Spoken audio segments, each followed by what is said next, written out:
1. Hello, ladies and gentlemen, it's me, Sonic318, back again for an interview for you guys. And today, ladies and gentlemen, it is time for my WWE Hell in a Cell 2015 review. Yep, I am here to give you guys my overall score, overall thoughts, and my prediction results, and just pretty much show you guys how I overall enjoyed the show.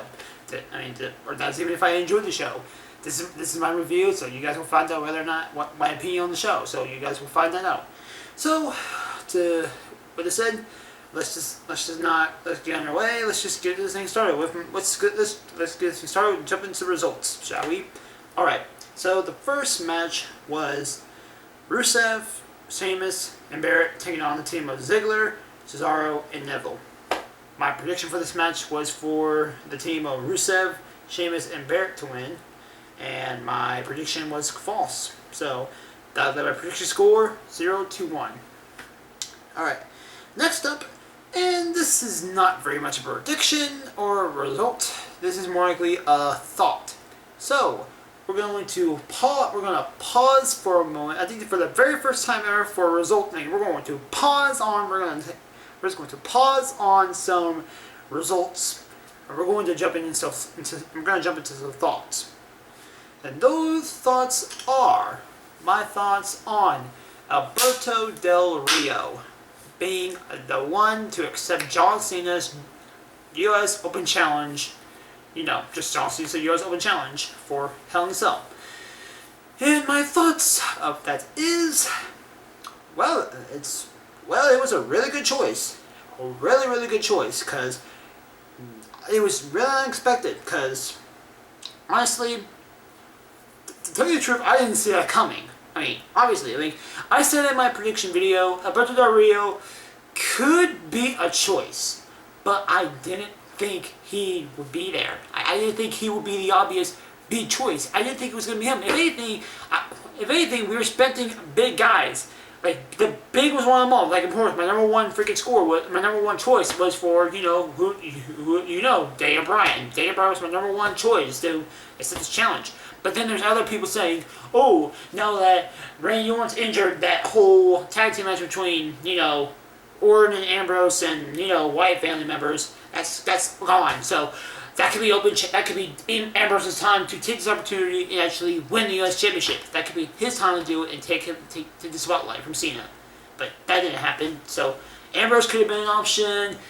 There was Samoa Joe, since he's been sort of upgrading himself in NXT. There's Tyler Breeze. So, because then there's rumors saying that they could start up a storyline between Tyler Breeze and Dolph Ziggler, so they can have somewhere to, so their start of feud could actually have somewhere to go with a championship. So Tyler Breeze could have been the guy to accept the challenge to really beat Cena. Then there was also I don't know. But yeah, there's other choices.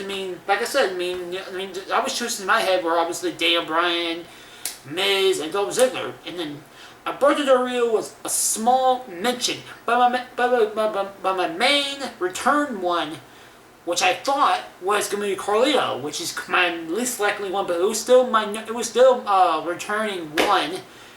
Besides Daniel Bryan, but Carlito would have been my most likely returnable choice. But Alberto Del Rio, that was a good surprise. That's where I give him a hand of applause to WWE. That was a really, really good surprise. So, good job, WWE. Good job. And from the looks of it, Del Rio is shaping up to be a good champion. He's already on reports saying that he's actually proud to be back where he belongs. He's glad for the fans to see him actually cheer him on. He's glad he's a champion. He's glad the fans are actually, like I said, he's giving support. It's great support for some fans. So while he's getting the championship, overall, just pretty much, he's happy where he is. He's happy to be back in WWE. He's happy to become the U.S. champion. So, there you go. Good job, WWE. So, now, what I finally said, overall, Alberto Del Rio is U.S. champion. Good job, WWE. And hopefully you keep up the good work with Alberto Del Rio as champion, as John Cena is taking a break to do some other stuff, his own personal will. So, good job, WWE. Keep it up. Alright. Now we can jump back into we can unpause the results and we can jump right back into some results. All right, continuing on our results. Next up was Roman Reigns taking on Bray Wyatt in the first Hell in a Cell match of the night. My prediction for this match was for Roman Reigns to win this match. Excuse me again. All right, like I said, Roman Reigns. Was my prediction to win this match. Now, was I correct? Yes, I was. And I was gonna say something, but I'm gonna hold up. Once again, I'm gonna hold off to later on so we can actually talk about the thoughts, overall thoughts of the show. So, Roman Reigns won this match. So that made a prediction score 1-1, even up at 1. Next up was a tag team championship match between the New Day and the Dudley Boys. My prediction for this match was for the New Day to retain the championships. Now, did they? Yes, it did. So that makes my prediction score 2-1. Next up, we have the Divas Championship match between Charlotte and Nikki Bella. My prediction for this match was for Nikki Bella to win, even though I really wanted Charlotte to win this match. But did my prediction win this match? No, it did not. And I am glad to see that happen. So good job, WWE, for keeping Charlotte champion. Good job. So that means my prediction score even up at 2-2. So 2 wins, 2 loses. Alright, next up was the WWE World Heavyweight Championship match between Kane and Seth Rollins. My prediction for this match was for Kane to win, and I lost this match. So that made my prediction score 2-3. Alright, next up is Ryback taking on Kevin Owens. My prediction for this match was for Ryback to win this match. And my prediction, my prediction was for Ryback to win. But my prediction was false. So that made my prediction score that's a 5, no. 2-4. My bad. Sorry, guys. And for the main event, we have the final Hell in a Cell match of the night, which was Brock Lesnar taking on The Undertaker. My prediction for this match was for The Undertaker to win this match. And sadly enough, he did not win this match. So that made my overall prediction score, my total score Hell in a Cell, 2-5. So that was it for my Hell in a Cell results. So with that said, now we can jump back into some more overall thoughts, leaving out the fact of Alberto Del Rio was actually being champion. So now with that put aside, now we can jump into some other results. Alright, this Hell in a Cell pay-per-view event was very good. It was well put on, well good. The audience was into it for most of the time. A lot of the matches had my attention, has a lot of the crowd's attention, so that was a good sign.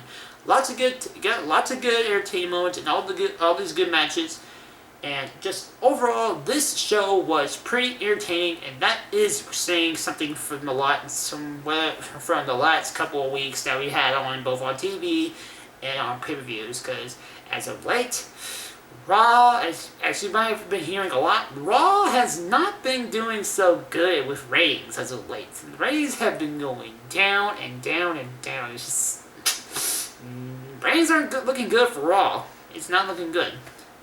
And then obviously, like I said before, WWE has come so close from making another close contender for a pay-per-view of the year type potential, but they just crush it and just bury it in the sand with some awful moments or some awful matches that just crush it and just throw it out the window and just ruin it for it.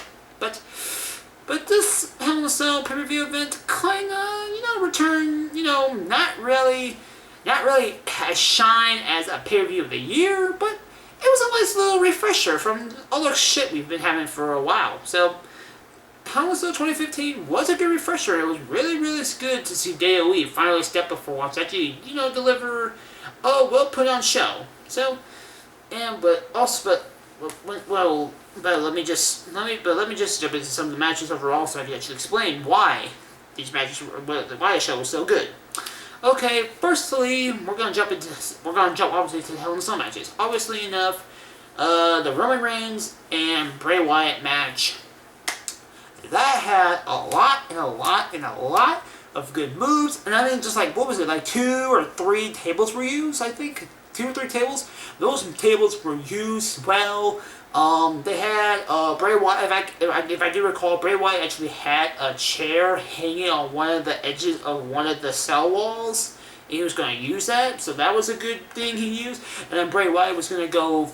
Bray Wyatt set up two candlesticks on the side of one of the turnbuckles. He was going to use that on a more beat up and injured Roman Reigns, but then turn around. Roman Reigns just started using one of the candlesticks to get back at him and just took aim and took charge and just chugged him into the other stick and just hit him right into the throat.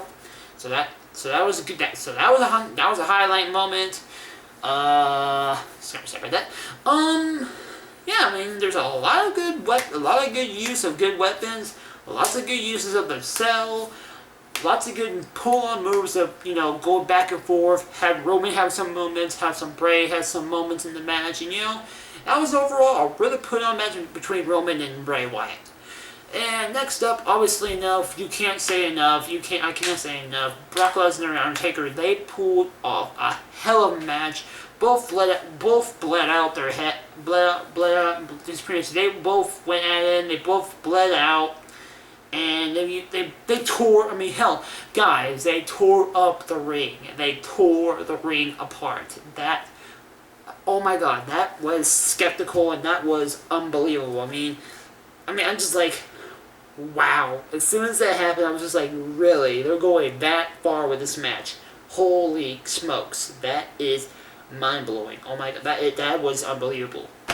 But yeah, I mean, lots of, like, what was it, like 4 F5s, I think? 3 or 4 F5s, and like, I want to say at least 1 or 2 tombstones were used. And I do believe at least, I do believe at least 1 or 2 tombstones and 1 or 2 chokeslams were used by Undertaker. But I know for sure there's at least 3 or 4 F5s by Lesnar. And I do believe there's only 4 or 3 suplexes he used. But let alone with the moves, there's a lot of good use with not the chair, but the cage itself. Lots. I mean, compared to Roman Reigns and not Dean Ambrose, but that'd be an awful match to see because they're brothers. But still, that's besides the point. Bray Wyatt and Roman Reigns, they still had some use of the cage, but that didn't compare to how Lesnar and Taker did, because they kept on banging and just throwing and chucking and just lots of use of the cell walls, and that was just brilliant. That was the way they used these cell walls and the way they used their surroundings in this match was just mind-blowing. It was just really good to see how Undertaker and Lesnar performed inside the cell match and just how much they went into it and how far they went with it. So overall, the 2 Hell in a Cell matches were very good, and yeah, I mean those were really good matches to have the title show Hell in a Cell. So those 2 were really good matches, to say the least. Let's see here. What else can I really say? The Divas match, it was okay. It was not as bad as usual Divas matches are, but it was still at least watchable. I mean, it was watchable. The Kane and Seth Rollins match, they had a lot of good moves too. Lots of back and forth. Kane has moments, Rollins has moments, but just overall, Rollins picked up the victory and just walked out. He walked out clean. Kind of a head scratcher when you think of it. Seth Rollins defeating Kane.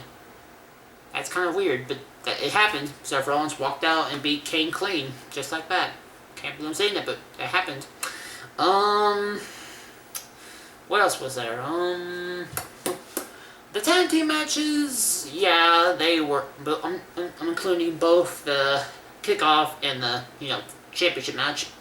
They both were at least they both were entertaining to the least. Yeah, I mean, I was kind of moving back and forth, just like, okay, yeah, that's cool. Alright, that was really good. Okay, like, that looks funny. Share, Post. Okay. Oh, wow, that was a really good move. Oh, look, Kofi did this move. Oh, look out. I still gotta share this with my friends. But it was kind of like that moment. I mean, just like, yeah, I mean, they were watchable, but yet again, they kind of had moments where I was just like, okay, I could just look at my phone, see what's going on. I could just look away for a few months just to do my own business, just while listening or slash like just glancing over it from time to time and seeing what happens. But with what I saw, they were both good matches to say the least. And, you know, I already explained enough about the whole Alberto Del Rio situation with John Cena, so I don't have to rephrase that. So, overall, guys, Hell in a Cell was not a big spectacle moment like I'm sort of making it to be, but you know, it was at least a refresher, a really good refresher of good stuff that we could do after all the low ratings Raw has been getting, and after the past couple of pay-per-views that have been happening, that have been kind of reaching the might of pay-per-view of the year status, only just to be dragged down by awful moments or just awful matches. But Hell in a Cell, like I said before, was a good wake-up call and a good refresher to realize WWE still has has pulled good stuff up their sleeve. That there's very much more that WWE has up their sleeve to you know, pretty much almost wrap up 2015 with. So, and next month is no exception. Survivor Series 25 years of Undertaker. 2 thumbs up there. Big thumbs up. Cannot wait to see what happens. And, you know, the way they're building up already, we can pretty much say enough. Bray Wyatt, Undertaker, the Wyatt family versus Undertaker, and about a couple more people. Boom. Survivor Series tag team match. Annual Survivor Series tag team match. Boom. There's your match. Just, boom. There's your match right away. What, my prediction? My prediction right here. This, a little early prediction for the Hell in a Cell Survivor Series. It's going to be the Wyatt family, Bray Wyatt, Eric Rowan, Luke Harper, and, you know, the other dude, that black sheep dude, I don't know what his name is, sorry, don't, I can't remember his name off the top of my head, sorry. Okay, so the Wyatt family taking on a team of Undertaker, Kane, Roman Reigns, and, wait, no, I'm sorry, no, scratch that, because last week on Raw, we just saw Roman Reigns as the #1 contender of Seth Rollins' WWE Championship, so never mind. I just realized, I just got myself a loophole. Sorry, guys. Stupid brain. No, I'm kidding, but seriously. So I do apologize for that, but no, but for real though, let me rephrase, let me jump back on track what I can really say about it. Undertaker and the Wyatt family are going to have the Survivor Series annual tag team match. That, at least, I can say. I don't know. It's going to be at least Undertaker and Kane. Who the other 2 or 3 can end up be, I honestly don't know. Train behind me. Shut up, Train. But anyways, go sing Hey Soul Sister. No, I'm kidding. But seriously. But, Undertaker and Kane, 2 or 3 other members, mystery people who could be picked up. I don't know who they could be. But we'll just have to see what happens. But my honest opinion, that's what I believe that is going to be what WWE's going to do. And that's the right thing WWE should do to make us fans hyped up for Undertaker and another feud between Undertaker and Bray Wyatt. Or at least the whole Wyatt family. It's just the whole Wyatt family pretty much decimated both Kane and Undertaker 2 nights in a row. On Hell in a Cell and on Monday Night Raw. Because Undertaker and Kane need to get their comeback, and they can see that could be a good build-up for a really good setup and for a very good feud to head on into Survivor Series. But overall, guys, WWE still has some really good moves up their sleeve to pretty much to wrap up 2015 for closing this year, 2015. And I can't wait to see what's up ahead, to see what exactly is up ahead for Survivor Series. So, with this very much said, thanks for you guys for watching. I'm SonDB318. Stay tuned for more reviews to come as we head on to Survivor Series. So, with this finally said and done, I'm SonDB318, and I'm signing out. Peace, ladies and gentlemen.